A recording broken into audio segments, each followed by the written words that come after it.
first drop, baby. I love it on the first drop. Dude, did we actually eat breakfast this morning too? Come on, keep working him up. We're at 1,660 feet.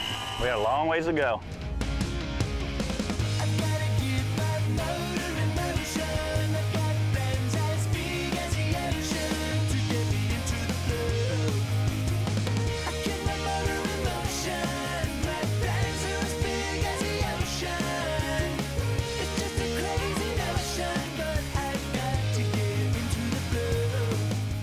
Into the Blue, presented by Yellowfin, with Captain Scott Walker and Captain Steve Roger.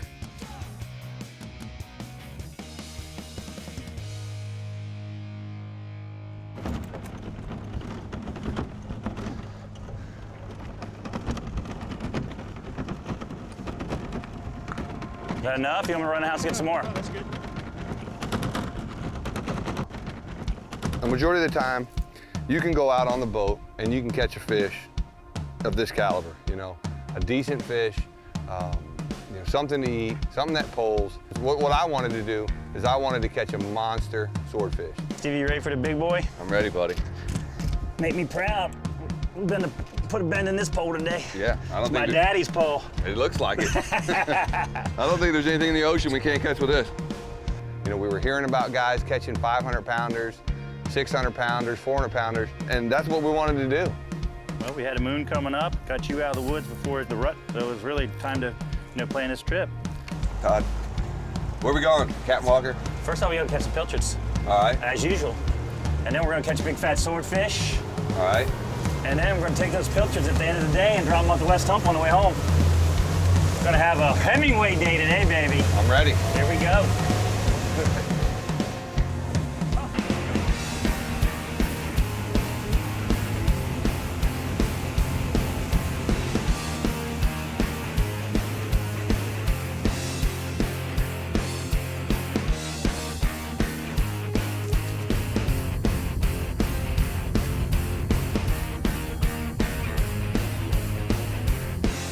Bottom's loaded.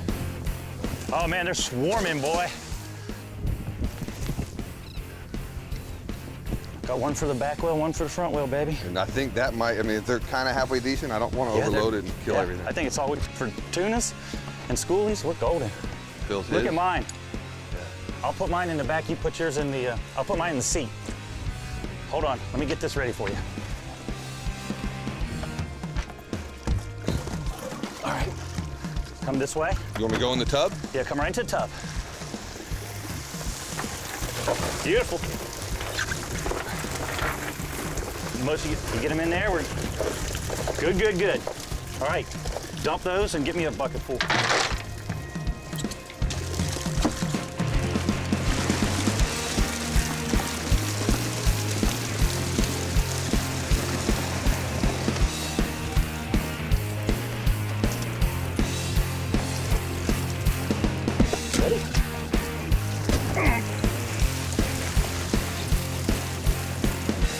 Ready?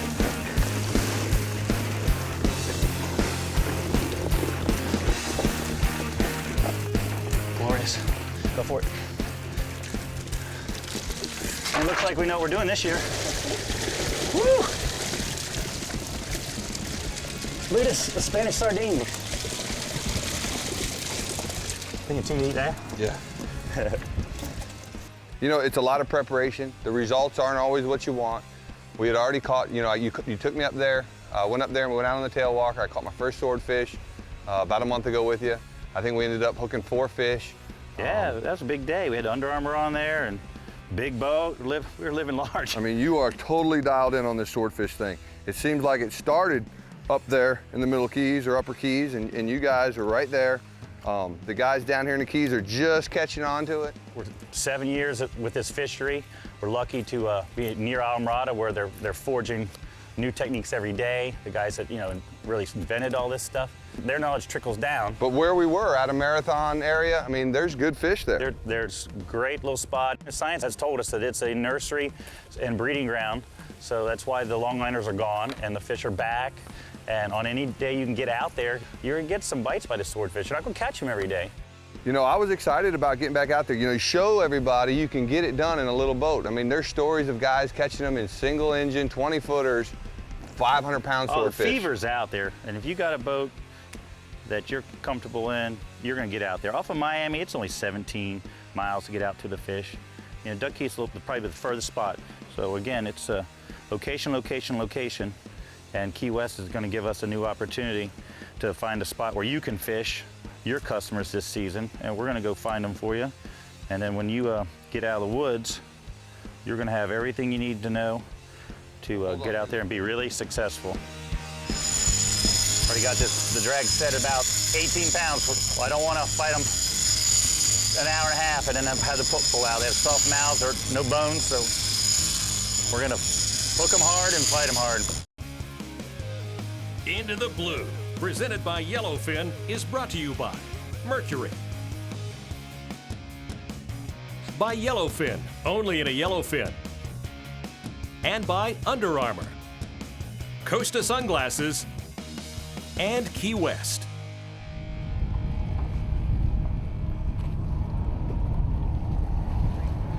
And we got out there. It was not easy. Got to where we've been catching some fish in the past. Actually, we were where I caught your first sword. We were at the same spot. It's not a short run. Now, off of Duck Key, it's 30 miles plus. And, you know, we had to put everything into it to just keep on trudging out there. You know, 2 hours is a long ride for a small boat. It's just, we put a lot into it, and we were gonna get our day in. All right, Walker, we definitely going the big boy the first time? Yeah, we got a big boy first time, get late in the day. All right. She's all rigged up. Got to put a loop on the bait.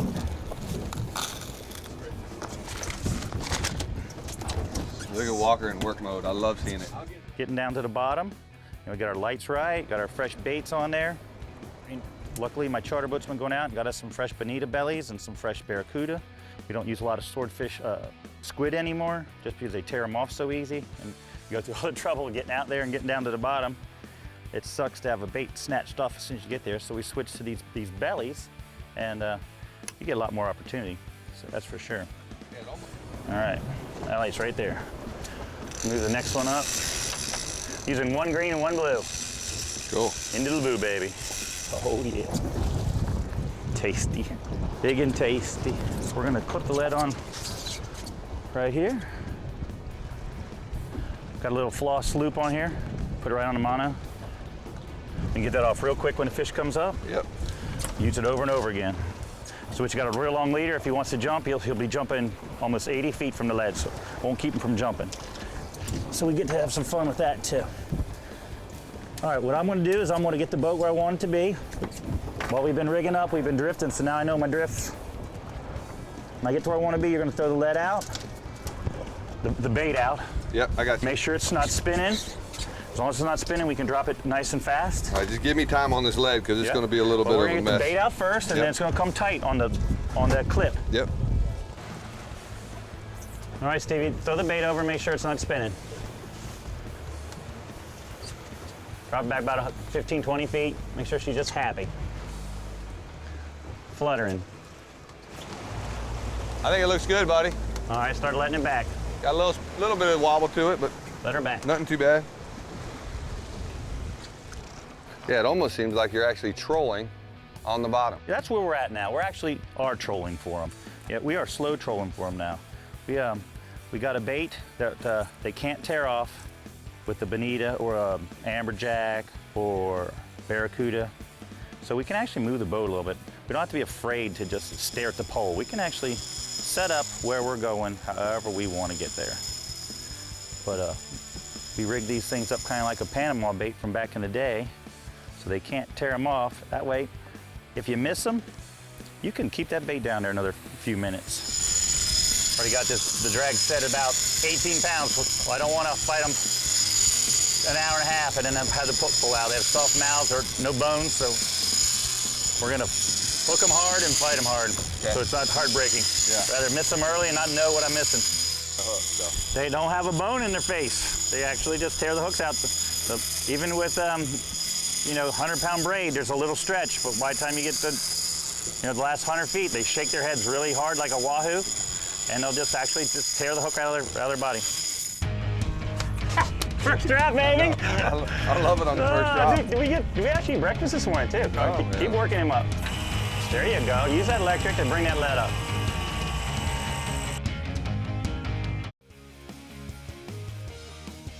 Into the Blue, presented by Yellowfin, is brought to you by YETI Coolers, wildly stronger, keep ice longer. By SIMRAD and the new NSS Sport touchscreen display. And by Marine Formula Stable, Isla Mirada, Tailwalker Charters, and Plano.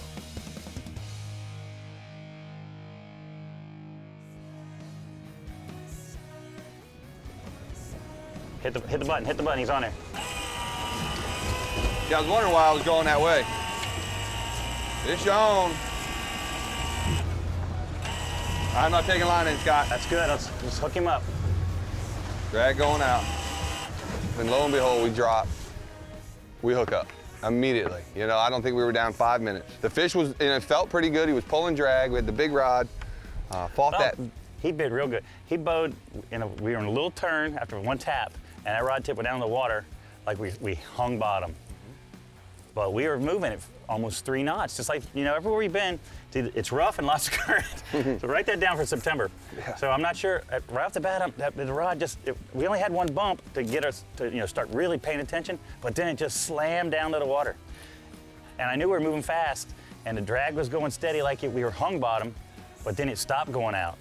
And then it started and stopped. And so it was a big, heavy bite. You want me to tighten it up a little? A little bit. Make sure we're not hooking the bottom. It's right there's good. But we're drifting awfully fast. No. That's him, baby. Yeah, that's him. All right. Bring it up a little bit. Yeah. We're going 4 miles an hour. Sweet, dude. He's coming up. Oh, yeah. I see it angling. You going to bring it up? Yeah. First drop, baby. I love it on the first drop. Dude, did we actually eat breakfast this morning too? Keep working him up. There you go. Use that electric to bring that lead up. We're at 1,660 feet. We got a long ways to go. Fought that thing for 45 minutes, 30 minutes. Now you like to fish a lot of drag. It totally makes sense to me. At first I was like, wow, I couldn't even pull it off of there. I'm like, why so much drag? But what you told me was, if that hook's gonna pull, you want it to pull early. Because why fight a fish for 2 hours and then pull them off? I mean, that's just heartbreaking. Those fish are different. They have a really weird structure, bone structure. There's really no jawbone. There's nothing for that hook to really bite in. So we saw a guy bring one to the dock where he actually pulled the skull and bill off the fish. Yep. It's just a different setup. So you tend to pull a lot of hooks. Yeah, and it's taken years to find the one hook I'm happy with, because I'm telling you, when you first start doing it and you lose them, you change a hook every day. I mean, every drop. When they're biting, we catch them, but when it's tough, you only get 1 or 2 cracks at them. I got one hook that I said, it works when they're biting, that's what I'm sticking with. I'm not changing hooks anymore. Yeah. And it's a typical 10 OJ hook. If I gotta go to circle hooks, I got one I'll go to, but for me, no, I'm cool with the J hook. Single hooks. Yeah. Guys are using double hook rigs with bigger baits. You might notice this bait's only 8 or 9 inches long, but what's in their bellies is an 8 or 9 inch squid, 8 or 9 inch sardine. You don't realize when you're fishing, and granted you caught the fish on one thing, but while you're there fishing, take the time, look in his gut, see what's in there, because you're gonna learn a lot. I can't tell you how many times, I'm rummaging through the belly of something that I'm fishing for just to see what else is out there, what they're feeding on at that time. And you've noticed that everything in those big giant 200, 300 pound swords is no longer than 8 inches long. He's really scoping out. I don't know if you want to drive that way and pick up line or not. If you're making that much line back, I couldn't do anything. I like to just have to make it easier on him. I'm gonna keep it like this? All right. One thing we can do is get you belted up. Well, let me get a little more line on here. No, the boat's drifting real nice. I'm happy with where we're at right now. We're hooked up so quick. Our first drop, we haven't even bothered to. We're out here 30 miles off of Marathon, and we could be throwing pilchards, we could be dragging a value, because there are mahi and tuna swimming all around us. But we didn't even get a time to really get our first drift in to set up our full spread. We could be totally fishing for a dolphin spread while we're doing this. Yeah.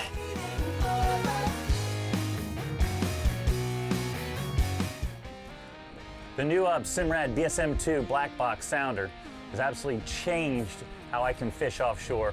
For the simple reason, I can actually see the bottom in its entire, I mean, I'm not guessing anymore what's underneath me. From now on, I can take a chart, pick a spot, and then I turn on my bottom machine up to 3,000 feet, and I see every detail. I am marking bait in 2,500 feet of water. I'm not randomly guessing where swordfish will be anymore. Now I am actually able to see as I come to the grounds where the squid or the sardine are laying on the bottom, and I'm able to keep my baits in that area all day long. And besides knowing where to start fishing, now I can actually mark the swordfish 1,800 feet on the boat. And if you're fishing in 2,000 feet and you mark a swordfish at 1,800, you bring your baits up to the appropriate depth, and then you're right in the zone. All my bottom machines have always marked the bottom, but they've never marked the bottom in such detail where you can actually distinguish bait from bottom structure with soft bottom or hard bottom. Another great feature about the SIMRAD bottom machine is the fact that it has memory. It remembers where you've been. And as a matter of fact, if you're busy watching your baits for a marlin in your spread and you get a bite and you're like, why did I get that bite? And you just want to look back at your machine, you actually just stop it and scroll back. And look at that, there's the fish. I wasn't paying attention, but I just marked them, and then it's simple as hitting X and then hit save, and now I marked that bait where I got that bite. I know where I got the bite because the fish came up, but I might not know where the fish came from. Now I can go back and find where it came from. I have 2 points to go back to try to get another bite. It'll just take the spot anywhere on the surface and move it to a waypoint right on your screen. When me and Steve are fishing, we're always drifting and talking and, you know, trying to get through the day. We've got our kite baits out trying to sail fish and put a nice show together. We're also dragging the bait on the bottom, and a lot of times we're going to get a bait down and hook a grouper or a mutton, and you know, it looks great on the TV for you guys to see, but also at the same time we're building a database for us to go back on our charters, and more often than not we get a bite, go back to our screen, and we scroll back to the bottom and say, oh my God, there's a 2-foot drop right there that we didn't know was there. And we can, it's as simple as just hitting X, hit save, and now both of us have that in our chart for the next time we come fishing with customers. I can't tell you how many countless times we found spots that we're now using in our charters just by being able to go back in time and figure out where we actually were when we caught the fish that we were winding in. Earlier in June, the swordfish bite was very good and we were getting out almost every day. This SIMRAD has a great feature. When you turn on in the mornings, you can turn on screensaver. And anytime during the day, you can hit a button and boom, I just took a picture of what's under my boat, real time. And that's gonna stay in a giant database that forever in the machine until I wanna bring it up, label it, and put it onto my personal files. We started marking swords and actually saving the pictures of them because we were bringing our baits up 200-300 feet and catching the fish. And I have multiple cases on board my boat right now where the mark I have on the machine is actual fish that we brought in. I don't know how gay it is, but this is the right here, buddy. It might look like cheating, but it's fun. Into the Blue, presented by Yellowfin, is brought to you by Bass Pro Shops. Your adventure starts here. By Seaguar, always the best fishing line. And by Marathon, King Sailfish Mounts, Spear One Charters, and FRABILL Fishing Gear.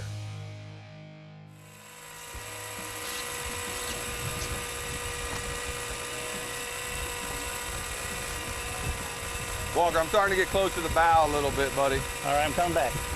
Like on the bow now. All right. Careful with the reverse. The bait well. I'm going forwards. Oh, he's flat. He's gonna pull drag before he jumps, right? Oh yeah, absolutely. Oh, he just pulled off. Did you feel it? Yep. As soon as I put the dart head on. Son of a gun. Oh, heartbreaker. All right, you gonna put it back in the rod holder, finish up? I mean, I'm good. All right, you can turn the boat a little bit. Yeah. Boo-hoo. That's all right. I'd have been really mad if you'd have made me start hand cranking it for a while. You knew exactly when it happened. I mean, I heard you say, he's gone. It was heartbreaking. But you felt it didn't, there was no head shaking. He wasn't jumping and tearing up the ocean. It just, the weight of the fish was just parted. So whatever was in his corner of his mouth or in his pec fin, at that moment it tore out. And those fish aren't like the groupers that come up and you don't wait around for him to float. He just swims right back to where he wants to go. I already had that thing on the grill. Delicious. They come up ready to rock and roll and do battle, and they do. They'll swing that bill while you're trying to gaff them. They'll hit the boat. They'll try to break your hands. They're some mean fish for sure. No, that's why so many people go after them. I mean, they are a big animal, and the best thing is they're good eating. You know, you can keep them. Again, that's a great fish for everybody. It stores well. It's so good fresh. Oh, I love it on the grill, man. Kebabs and grilled, it's like eating steak. It's just so good. It has no red meat in it once you trim them up. They're all cartilage. There's nothing left except for the head when you're done. High yield. You get almost all the meat for the fish. You got a tail and a bill. All right, the good thing is we get to do that again. We know where they live.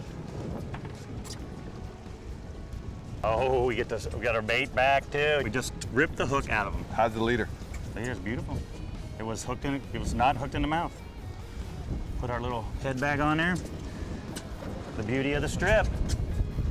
Just that little skin taken off on the bite.